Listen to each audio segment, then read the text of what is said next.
Bonjour, bienvenue à studioartfolie.com. Mon nom est Claudine Delaunay, votre animatrice à la créativité au rendez-vous. Aujourd'hui, je débute la première vidéo sur le volet de la calligraphie. C'est une nouvelle série de cours que je vais offrir dans Artfolie Information. Et c'est au sujet de la calligraphie moderne. J'appelle ça maintenant, moi, l'écriture décorative, car finalement, ça consiste à employer différentes techniques de base de calligraphie pour tracer des lettres magnifiques. Alors, pour commencer, on va parler du matériel. On va commencer par parler des plumes, ensuite de l'encre, le papier, le matériel autre qu'on a besoin, crayon, règles, efface. Et ensuite, technique. Alors, pour commencer, au niveau des plumes, au niveau traditionnel, on parle beaucoup là, de manches de bois avec les différentes formes de plumes qu'on peut voir, qui donnent et qu'on peut former des lettres différentes avec les différents embouts comme ça ici des plumes. Ça, c'est au niveau traditionnel. On a aussi le type comme ça ici, avec les recharges, hein, comme les crayons, comme ça, et plumes ici qu'on peut travailler aussi, et qu'il y a des petites recharges qu'on peut avoir. C'est des cartouches d'encre pour stylo plume. Alors, il y a cette façon-là aussi qu'on peut travailler. On a aussi les marqueurs. Ça, c'est les anciens petits marqueurs que j'ai eus. Tout simple, mais c'est pas avec ça qu'on va travailler nous. Ça va être plutôt avec d'autres sortes de marqueurs. Mais entre-temps, je vais vous montrer. Vous voyez, ça, c'est le niveau traditionnel. Les manches avec les bouts de plumes, les embouts ici, qu'on voit pour être capable d'écrire différentes formes de lettres. Ensuite, on tombe dans les marqueurs. Alors, dans les marqueurs, ce qu'on va faire, c'est qu'on va travailler avec les marqueurs de différentes grosseurs. Je peux vous montrer ici. On va travailler évidemment avec le Stampin' Right, car il est parfait avec sa plume ici, que vous allez voir quand on fait des exercices. On va pouvoir le comparer avec d'autres marques. Et l'embout ici pointu pour des petites touches finales.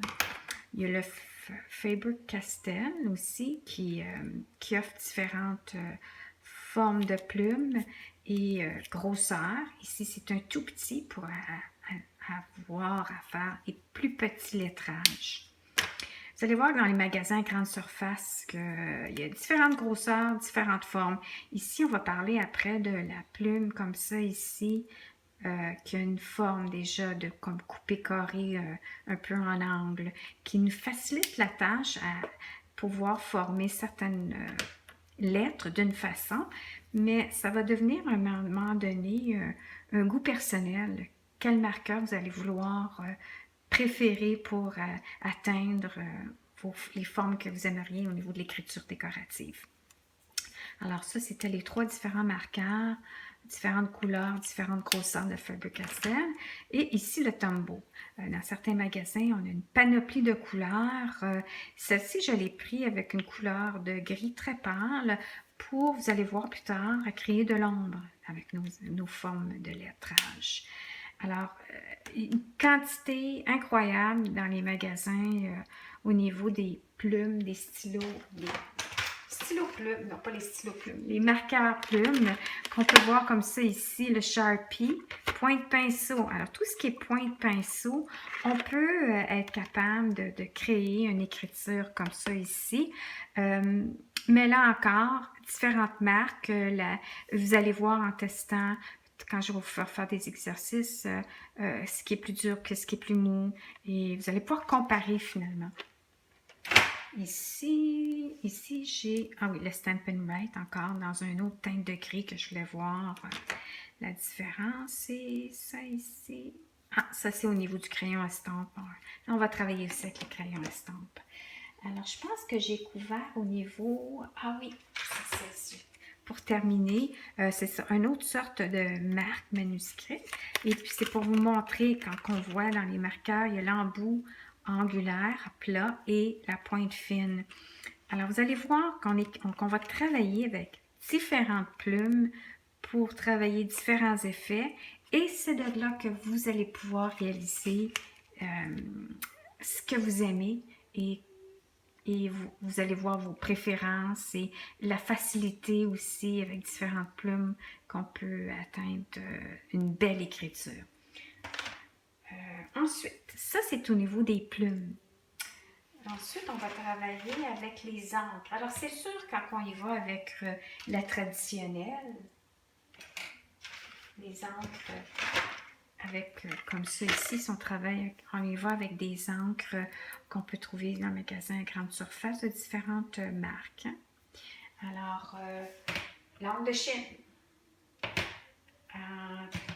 c'est à peu près ce que je pourrais dire au niveau de la technique traditionnelle. Ensuite, on travaille avec différents papiers. Alors, c'est sûr qu'on va avoir besoin du papier à traçage car je vais vous fournir en PDF des exercices. Et puis après, vous allez pouvoir aussi pratiquer sur du papier à tracer. Ensuite, il va y avoir, il y a des tablettes de papier avec des petits carrés. Il va y avoir aussi notre tablette Stampin' Up, ce qu'on peut avec les petits carrés ici pour faire nos exercices.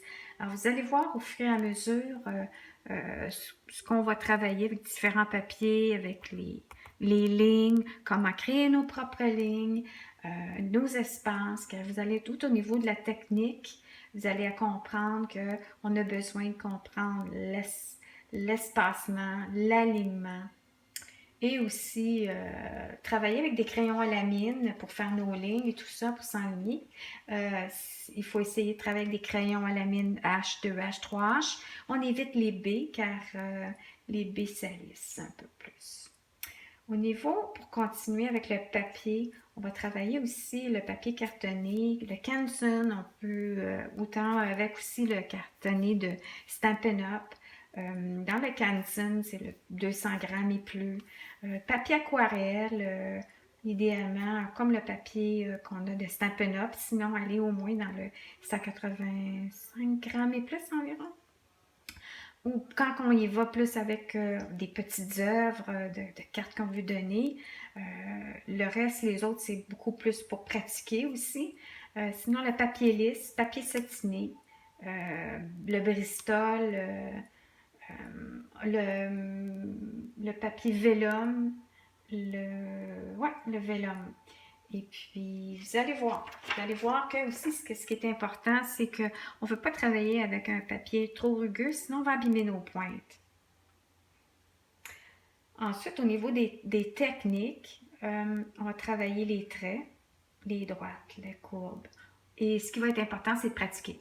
Moi, je trouve que ce cours-ci me fait penser à quand j'ai appris la peinture décorative, au niveau des pinceaux, le contrôle du pinceau, lever le pinceau, le descendre pour faire des lignes plus épaisses au niveau des courbes. Quand je me souviens, je faisais des exercices au niveau de faire une marguerite, c'était le meilleur exercice pour apprendre à avoir le contrôle du pinceau et la peinture. Alors, on fait un type d'exercice comme ça avec les marqueurs. Je trouve que pour commencer, c'est la meilleure façon d'apprendre la calligraphie, c'est avec les marqueurs. On va poursuivre par après avec les plumes traditionnelles, mais au moins vous allez avoir eu à apprendre au niveau du contrôle, de comprendre l'espacement, le positionnement, même au niveau de la main, du papier, de la façon qu'on tient notre crayon, notre corps. Il y a beaucoup de choses qui rentrent en ligne de compte quand on travaille avec les plumes et les marqueurs. Je vais vous fournir des guides qui vont avoir au niveau du lettrage. On va donc apprendre le lettrage, la lettre romaine, lettre italique, lettre au pinceau, lettre contemporaine et lettre italique pour enveloppe.